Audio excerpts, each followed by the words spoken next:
Summer లో చింత చెట్టు కింద చికెన్ కర్రీ వండుకొని తింటుంటే ఉంటదా మరి? ఇలా బరకం మీద కూర్చుని తింటే నరకంలోనే ఎముడు కూడా నవ్వాల్సిందే. గెట్టట్టుకుని యాక్షన్ చేసి ఓడిపోయారు వెంకన్న బాబు. వీడికి ఇదే జాబు. తిన్నట్టుకుని ఓడిపోయారు దాకా పార్టీలు అరేంజ్ చేయడం వీడి కేక.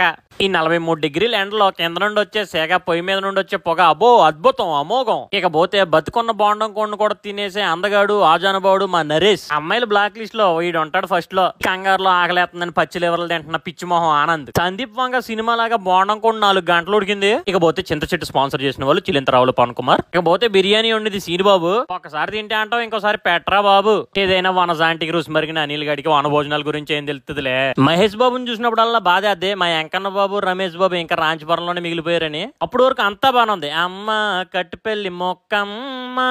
ఇంత పెద్ద వర్షంలో కూడా హర్షంగా ట్రక్ కింద కూర్చుంది అంటున్నారంటే పెద్ద మ్యాటర్ అని చెప్పాలి. ఎరా పార్టీ చేసుకుంటామేంట్రా? మొత్తానికి ఇంత వర్షంలో కూడా వచ్చిన వాళ్ళందరూ ఇచ్చిన 300 న్యాయం చేసి